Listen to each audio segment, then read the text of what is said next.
Listen, I know this topic has been exhausted over and over on YouTube. So many people have already spoken on why school is bad, how broken the system is, and all that. But all the people in these videos are adults, fully grown men and women. So I thought it'd be better if I gave my own perspective on it, seeing as I myself am currently in school, because there's a couple of points that aren't talked about surprisingly enough. So if you can just force yourself to concentrate for like a couple of minutes, I bet you'll learn some new things. School. It's a very staple in the society that we live in. One of the most recognizable things ever. Every country, community, or culture has some form or variation of school. On paper, school is a great concept, a place where the youth can come together to be taught all sorts of things that will serve them for the future. But in reality, it's fucking horrible. The concept of school has existed ever since the oldest times of humanity, when writing was still a new concept. However, even then, education was always reserved for the elite, the rich, the nobles, the royals. Only in 1179 were schools mandated by the church to teach everyone, even the poor. Of course, this was still far from ideal, as they barely taught you anything important, just a couple of literacy skills, which might be more important now than ever before. Around the 1800s, a German philosopher and psychologist named Johann Friedrich Herbart created a new pedagogy that was to, and I quote, produce more soldiers and more obedient citizens. It's safe to say that while a lot of time has passed since then, school has mostly remained the same with this exact same ideology. School uses a broken, outdated system that refuses to innovate no matter what. A system created to sap your creativity and curiosity, which teaches you to be perfect rather than to do your best. It goes to show how desperately the school system needs a way new ideology, a new mindset. But what is it exactly that makes the school system such a catastrophe? You can call this a guide to school for all my fellow students and an introspective into the wrongdoings of school for all my fellow adult watchers. One of the biggest and most prevalent issues with school and the school system in general is the mindset surrounding it. That being favoring results over process, which goes against everything that success is. Let me explain.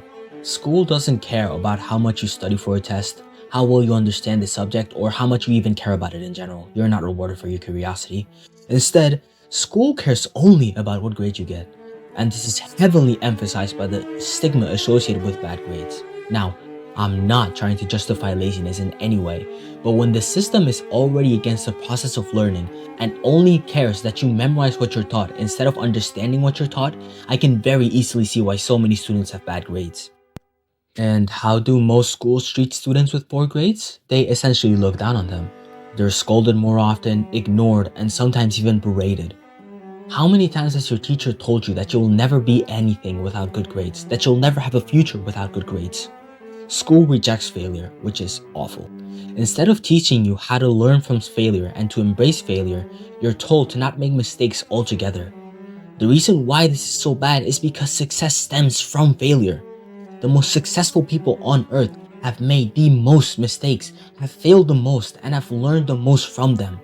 Learning from failure is how you stop making that same mistake again. Because failure is part of the process. But again, school rejects the process and only accepts the result, which is one of the main factors on why school kills your curiosity for the world around you. Learning is all about making mistakes. Learning itself is trial and error repeated over and over again, and you can't have that trial without error. They're both equally important. The second biggest reason on why school is in the horrible state it is now is that it restrains your creativity heavily. Most schools could care less about how you do stuff, how you experiment, or how you problem solve. Again, they reject the process. You don't get any creative freedom. You have a strict schedule which more so resembles a lesser version of prison rather than anything designed for children. Specifically made to drain individuality out of a person and make them docile. This is because the social aspect of school, while seen as the best part of it, is still horrible. You're comparing a sewage to a garbage bag. Of course, the social aspect of school is mostly made up by the students, so in a way you can place some of the blame on them. But children will be dumb because that's what being young is. The fault still lies mostly on the school system for doing little to nothing about this. Mostly though, I'll get into it later. Social circles are made, people are left out, bullied even, because they don't fit in. This indirectly sends a message to all of the young teenagers that aren't in school that they must fit in like the rest to survive. Otherwise, they risk being left out, excluded, targeted, or shamed. That being paired with the already creativity and curiosity draining that school does without the social aspect leaves most teens in a worse state than when they ever stepped foot into the school. And speaking about bullying, the attitude school has towards it is so notoriously bad, pretty much everyone knows it by now. Everyone knows that if you're getting bullied, school can't and won't help you. They'll only make things worse by adding band-aid solutions that don't exterminate the root cause of the issue. If a student is being bullied, school will help that student by punishing the bullies. Which sounds good on paper, right? But if we really think about it, how does that solve anything? Most teenagers aren't mature enough to understand the consequences of their actions, which is why bullying even happens in the first place. By punishing the bullies instead of correcting their behavior altogether, it'll only breed more resentment and most often than not result in even harsher bullying. Now, what should be done instead? I believe that despite everything I've said, schools shouldn't intervene in case of bullying. Because when a student is being bullied, that is a very important moment in which they could learn a possibly life-changing lesson. You need to stand up for yourself. Students shouldn't be encouraged to tell faculty in case of bullying. They should instead be encouraged to stand up for themselves and not be bullied in the first place. Bullying happens when a student becomes an easy target that won't fight back. And by standing up for yourself, you'll prove to everyone, including yourself, that you're not an easy target.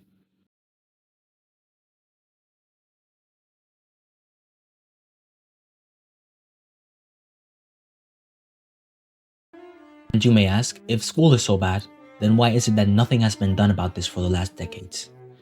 Why is it that the school system has consistently remained atrocious for the last generations? Simple. Because it was normalized. It's normalized to hate school, but not to change it. It's normalized that teenagers despise the place with all their hearts, but framed in such a way that brush off the teenagers and ignores their criticisms. Everyone else went through school and they made it out fine, right? Well, no, it's not that school didn't have a negative impact on you, it did. It's just that everyone else went through the same thing and that somehow made you think it was normal. If something happens to you and that same thing happens to everyone else, it becomes normal, right? School teaches you precisely that normal is the norm. Anything normal is good, and anything that isn't should get cast out. Something that always baffled me is how school claims to prepare you for the real world, which is just a goddamn lie. School prepares you to be an obedient little worker that fits in with the rest of the herd because they want to, not because they need to. For all the adults watching this, let me ask you something. Do you know how to cook? And if so, how? Who taught you? Did you look up a recipe online? Did your parents, loved ones, or even friends teach you? Now, another question. Why doesn't school teach you how to cook? Why is it that the place that's supposed to prepare me for the real world doesn't teach me one of the most basics and important survival skills? Every single instance of cooking I've seen in any school isn't mandatory, but optional. You have to choose to follow a direction that teaches you how to cook instead of it being mandatory. Another question. Has school ever taught you how to pay taxes, your bills, how to buy a house, how credit cards work, how visas work, paperwork in general? No! That's funny, because all of those things are very crucial for almost any adult to know, and school teaches you absolutely none of it. But of course, it does teach you algebra. That's mandatory in every single school, stuff that the majority of people will never use and will never even remember. School fails to teach you the bare minimum of basic knowledge every single adult needs to know. Knowledge that would save you a lot of future headache and problems, instead opting to force you to memorize things that you have no interest in learning and will just forget once you turn 18 and graduate anyway. Now, I have to be fair. Well, I did say that teenagers will be dumb because that's what being young is. That still doesn't fully absolve them from guilt, as they too have a responsibility to make the school a place for all of their fellow students to feel free to stay in. And especially nowadays, they fail at that too. It's not controversial to say that attention spans are lower than they've ever been, due to quick, cheap dopamine hitters like TikTok and short-form content in general. I can only speak from my perspective of how it is now. I'm not sure if it was always like this or maybe it was worse in the past, but I've noticed how cruel students can be towards their teachers. Of course, as I said, teens don't really comprehend consequences well, but At their respective age, they should be capable of understanding it enough, and they should be capable of knowing better. I think that the dangers of peer pressure really are understated in the modern day. Especially now with terms like NPC on the rise, everyone wants to fit in and subsequently be different. Everyone wants the general crowd to like them, but still be different enough to feel special about themselves. But guess what? You can only have one. Being special, most often than not, means that people won't understand or even like you. But that's not the lesson that school instills into you. You get told that fitting in is all that matters, surrounding yourself with as many people as possible, no matter whether they're a good influence or not. On the topic of that, it really is important to surround yourself with the right people for you, but that's a whole new topic that deserves its own individual video. The point that I'm trying to make is that you won't speak to or even remember most if not all of your class or high school friends after you graduate. These people won't play any significant role in your life. You'll forget them as soon as you stop seeing them because you never had any real bonds with any of them. Why you need to realize that it doesn't matter if people don't like you.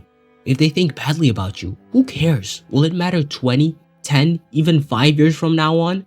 Why care about popularity, social circles, rumors, or even your status?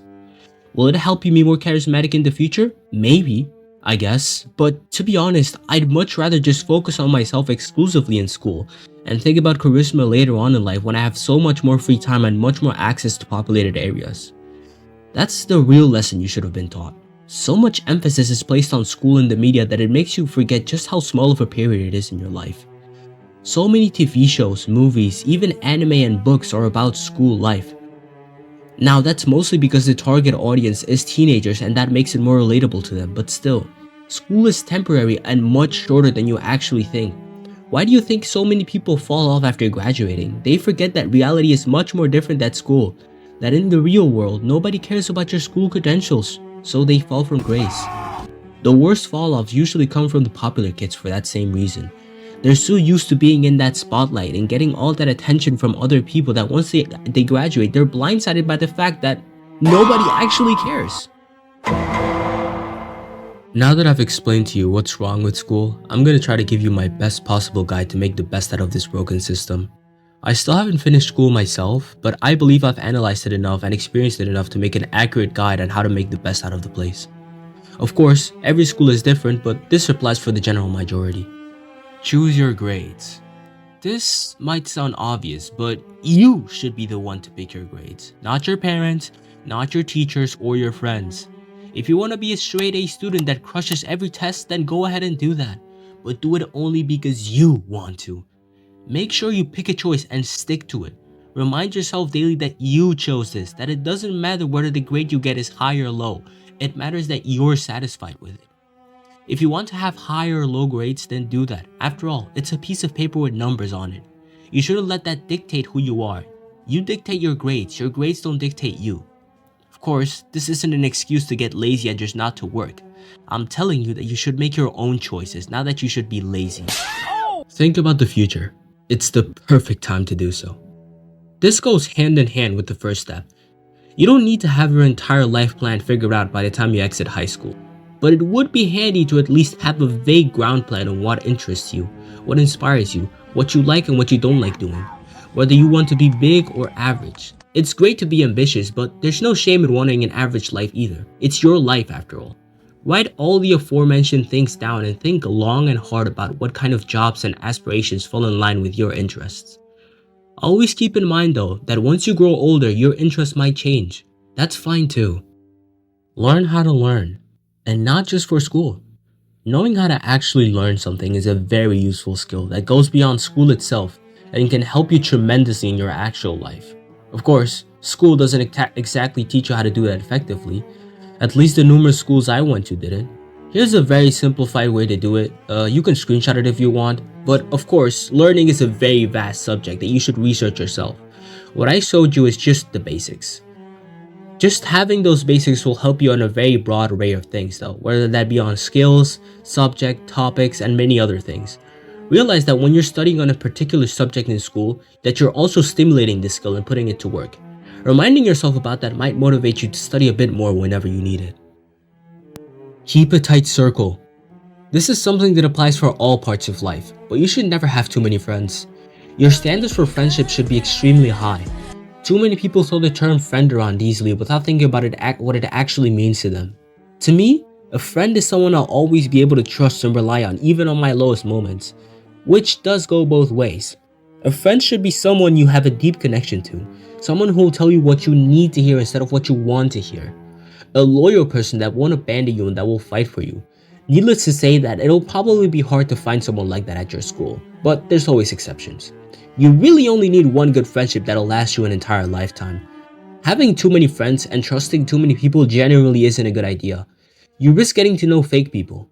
This is especially important if you're planning to be big. The more successful and famous you are, the bigger of a target you become. Stay safe. As Kanye once said, keep squares out of your circle. Hey, so I'm editing this video now and I realized that it may not be the best time to be talking about Kanye, but I recorded these voiceovers way before any of that happened, so like just don't mind it. even if it ages horribly. Okay, back to the video now. Oh, fucking hell, I'm so tired. Be alone, but not lonely. This topic is also deserving of a full-length video, honestly. Being alone and being lonely are two very different things. Only the former is positive, though. Being alone allows you to focus on what's in front of you. It also allows you to think and reflect, to plan for the future. You should be comfortable with the feeling of being alone, especially if you're extroverted. It may come with boredom, but it's better to be bored and ready to focus than overstimulated and distracted. This also comes to play if you don't manage to find anyone you like in your school. Seriously, if you don't like anyone in your school, be alone. It's better than being around people you don't like, so you just don't have to be alone. I've had experience with this. Don't do it. Depending on what school you go to though, that might make you a target of ridicule. Stand up for yourself. You should always stand up for yourself. That doesn't mean you need to be an emotional crash out that gets in their feelings after every insult. But it also doesn't mean you should let people walk all over you. See it like this. If it comes down to it, don't be afraid to get physical and fight. That should be a last resort though. If it's just rumors and people talking behind your back, don't pay any mind to it. See it how it really is, which is people taking time and energy out of their day to talk about another person that probably doesn't even care about them. As I said before, within a year or two of you graduating, not only will all those rumors and whispers vanish, but you'll probably have forgotten about most if not all of the people that started them. So why care? You're in this for the long term. Invest in yourself for yourself. Looking good means feeling good and acting good. People often talk about investing, but investing in yourself is one of the best ways to turn your life around for the better. Whether that be buying a gym membership, getting yourself a new haircut, or getting clothes that look good on you.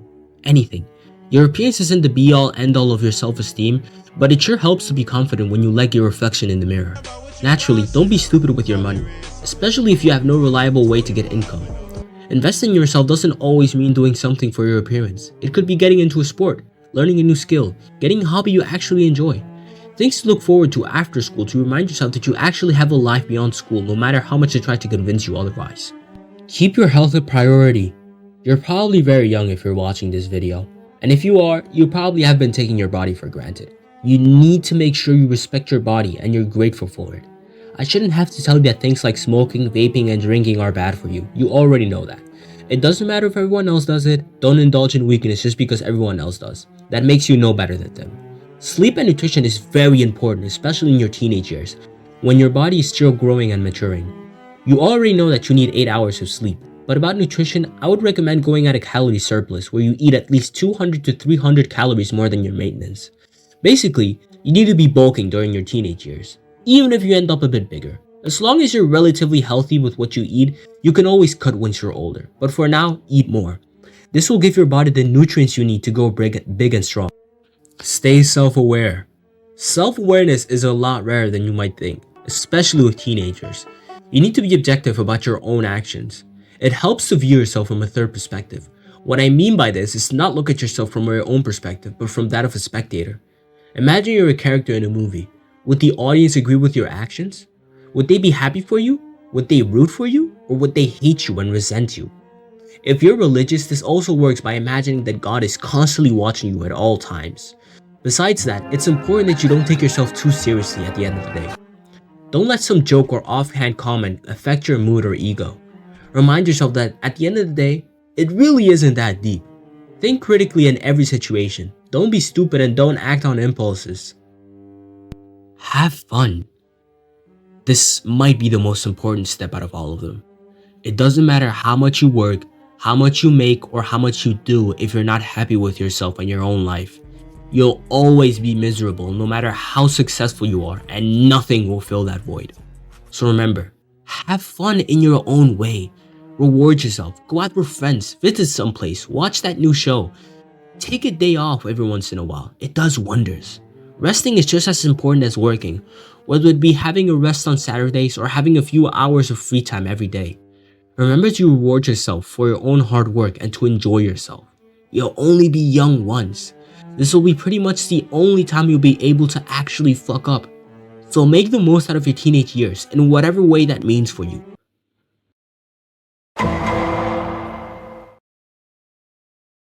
If there's anything you'll take away from this video, is that you shouldn't let your school take away your individuality from you. Of course, I'm not telling you to drop out of school without a plan and just hope you'll make it. Don't be stupid. You are most likely going to have to stick through high school, which is why I want you to know that you should never let yourself be changed by anyone but yourself. Don't let what school, your classmates, friends, or even family say change you.